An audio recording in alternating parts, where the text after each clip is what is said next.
Many people have moments in life which are so overwhelmingly powerful that an experience can be remembered in granular detail for the rest of their lives. These moments are often transformative and serve as a basis for a new understanding of themselves and the world. In February 1981, I was 26 years old. I lived in Bloomington, Indiana, and worked as a manager at a fast food restaurant. The job primarily involved trying to motivate lazy teenage boys to actually do a little work. I enjoyed the job, but I needed a break. The Grateful Dead would play at the Uptown Theater in Chicago on February 26th, so I especially appreciated getting the weekend off.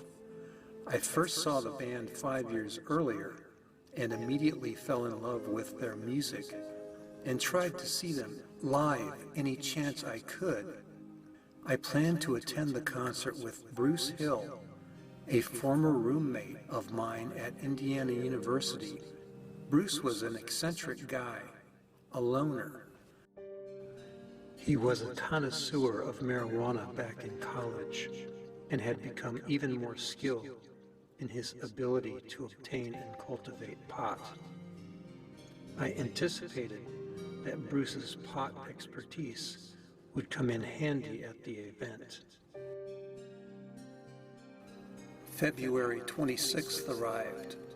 I relaxed as I proceeded north on Highway 37 from Bloomington in my 1967 Volkswagen Beetle. As planned, I pulled out a joint and lit it. It was going to be a psychedelic day, and the drive to Chicago was going to be part of it. I felt fabulous about my good fortune. As I headed north to Chicago, I relaxed into a mild, pot-induced daze. I took in the barren but beautiful southern Indiana landscape. I turned on the AM radio and found a sermonizing preacher. Despite being agnostic, I have always enjoyed a good sermon. The preacher was in good form that day as he launched into an attack on secular humanism. He explained that secular humanists believe that humans are only animals. He said that human beings are created in God's image and are consequently much more worthy of God's love. He declared that secular humanists are possessed by the devil. He warned against the seduction of the secular humanists.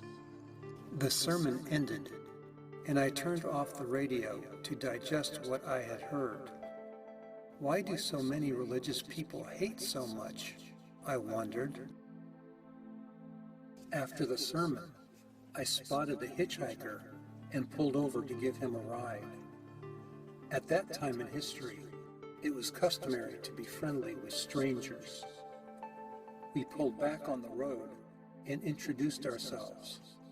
His name was Alfred Brundage, and he was heading to Chicago.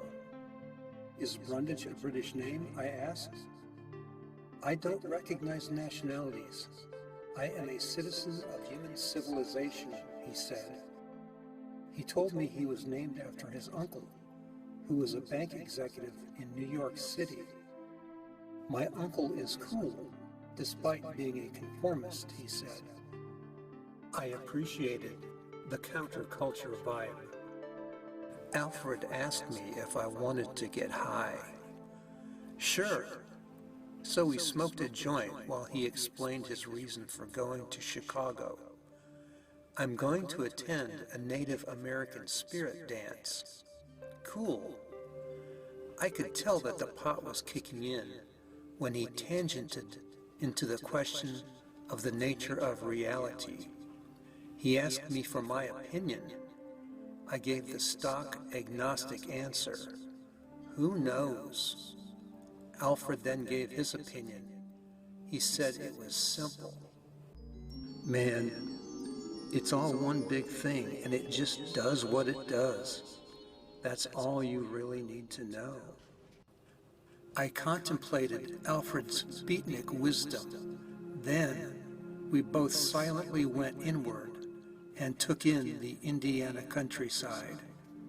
I inserted a cassette tape of the latest Dead album, Terrapin Station, into the tape player. Before long, the song Passenger came on. My amped up THC level enabled me to easily associate Passenger with the present situation. These lyrics rang true.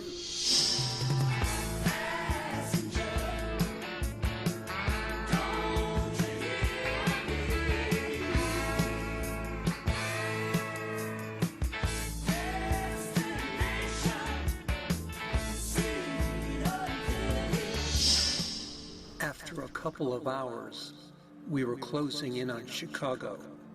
I exited the interstate and pulled over. "This is where you get off, Alfred."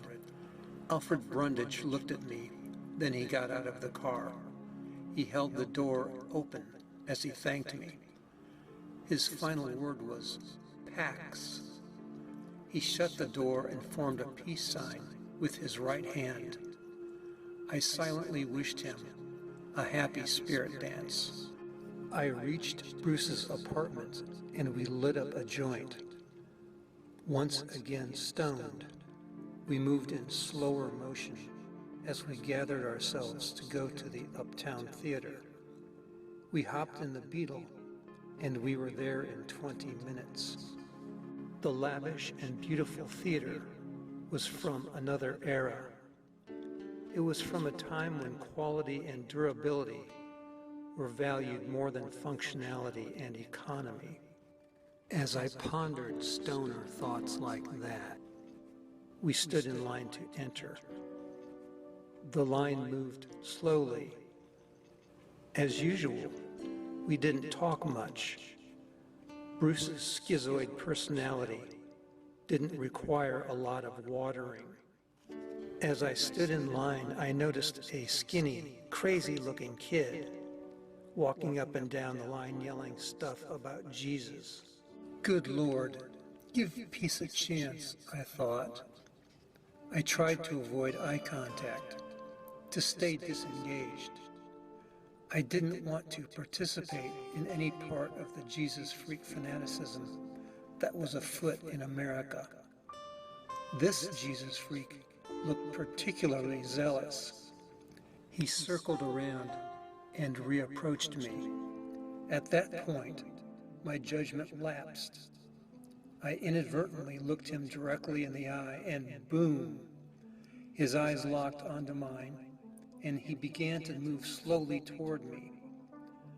There was a slightly tortured look on his barely post-pubescent face. He began carrying on about how the Grateful Dead was possessed by the devil and that I was possessed by the Grateful Dead. It was unnerving. I avoided eye contact to try to discourage him. It didn't help. Finally, I told him to get lost, which did help.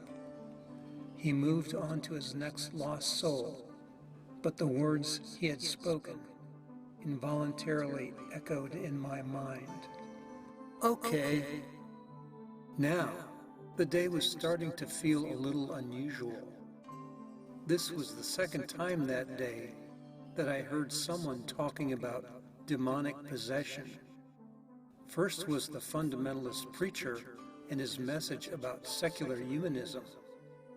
And now a crazy Jesus freak tells me that the Grateful Dead are demon-possessed. And by association, I was possessed as well. I proceeded in the hope that the Jesus freak would be the last unpleasant intrusion into my consciousness for the day. Things would be much better soon. When the music starts, we entered the Uptown Theater, stricken by its majesty. Deadheads have taken over a palace, I thought. What was a crowd of misfits doing in a place like this? The theater consisted of ornate fixtures, including marble everywhere, huge columns, heavy velvet drapes, and elegant brass appointments. There were 2 stairways arcing from the lobby to the balcony. Stained glass windows separated the upper-level vestibule from the auditorium. The scene possibly could have been lifted from one of Edgar Allan Poe's opium dreams. And it was gloriously intimate. The theater seated only 4,500 people. Perfect. Our seats were located in the middle of the balcony, close to the railing, giving us a spectacular view of the stage. As usual, we did some people watching for a few minutes. There is a lot of different humanity on display at Dead concerts. The variety ranged from broke-down hipsters to college professors. The one thing they all shared in common was their fascination with the Grateful Dead. As with all Grateful Dead concerts, there was a shared belief that something incredible and possibly inexplicable was soon going to happen.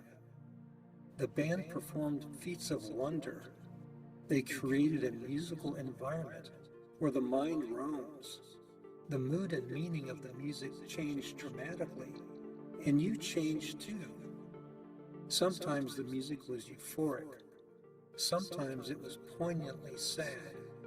Under all circumstances, the music triggered memories, emotions, and ideas. The Grateful Dead is a secular musical religion, and as in most religions, Dead World is steeped in imagery and symbolism in the form of logos, posters, and album covers. That night, the stage was adorned with a large Steal Your Face logo located behind the band. It is the most well-known Dead logo, and it is particularly provocative. It looks like this. The band members casually walked on stage and were enthusiastically greeted by cheers from the audience. As the band tuned up, Bruce and I completed our concert preparation. Grateful Dead concerts are wrought with rituals, including the one involving smoking a joint at the appearance of the band. I handed Bruce a joint, and he lit it up. Ah, the aroma of great weed. We passed the joint back and forth several times, until the guy next to me asked for a hit.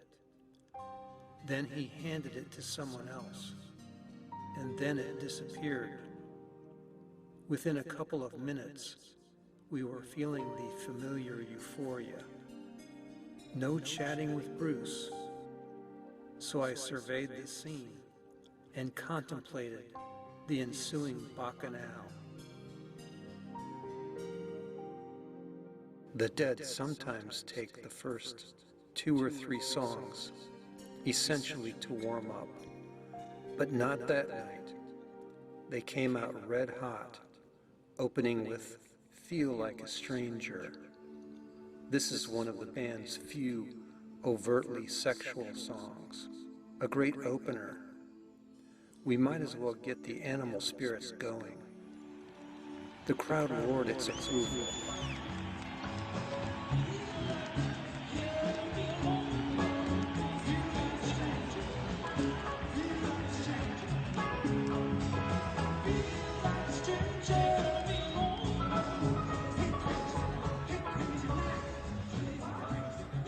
Next came Althea, a very dark song, seemingly about love lost via narcissism. The song is like a Rorschach test, and like a Rorschach test, Songs can elicit truth. As I listened to Althea, I reflected back on past foolishness and misjudgments which had hurt others. I figured that most of the crowd was taking a similar trip down their own shady corner of memory lane. I can't talk to you without talking to me. We're guilty of the same old thing. I'm thinking a lot about lessons and forgetting the love we bring.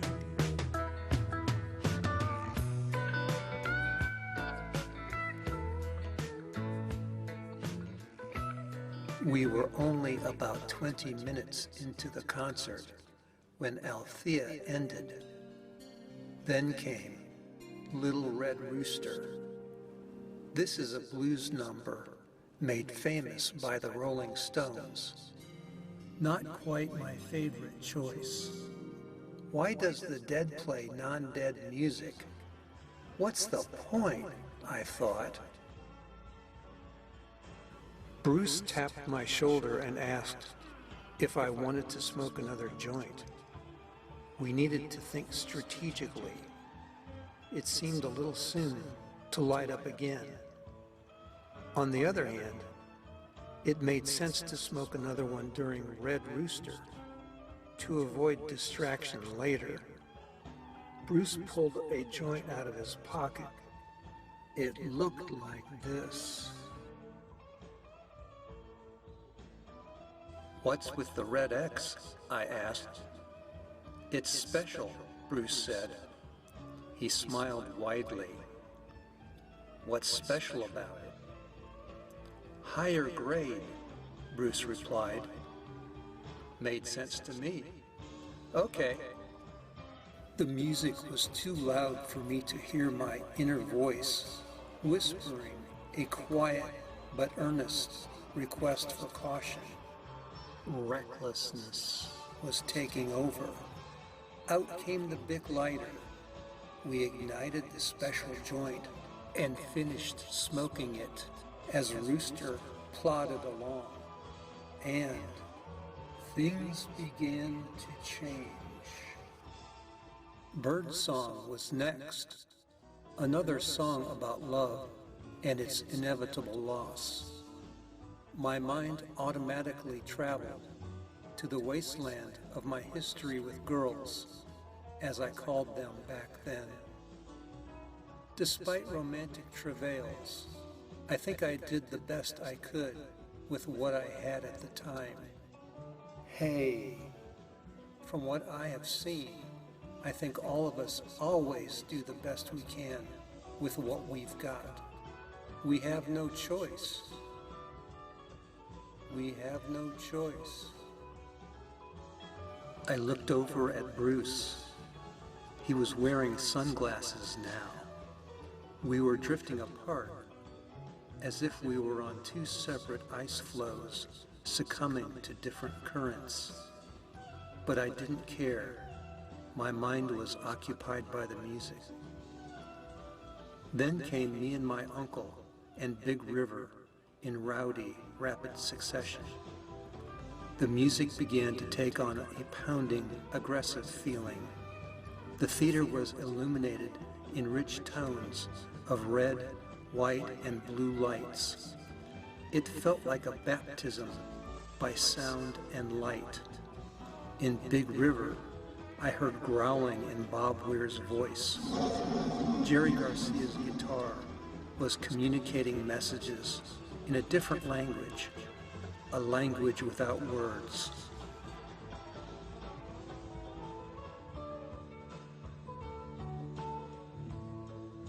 Peggio was next. I felt relieved that the mood was shifting to the mellow euphoria of Peggio. This is a ballad about a man who becomes a soldier to gain status, to marry his beloved. In the end, he is killed and buried 1,000 miles away. Despite his best intentions, His dream was not meant to be. The crowd was quiet, pensive, as if in a holy place. The song ended gently and peacefully, in contrast to what was coming next. The band then detonated into Passenger. In a split second, the room was engulfed in a maelstrom. The band played furiously, with a single mind. Every person in the theater was on their feet and moving. I looked down and viewed the audience on the ground floor. The crowd had their arms raised, palms open toward the band, as if in a salute. Their bodies moved like wind-blown stalks of wheat, waving in unison. Ecstasy was breaking out. The stage looked like an altar, except instead of a cross above the band, there was this. Passenger's message exploded like a psychological atomic bomb.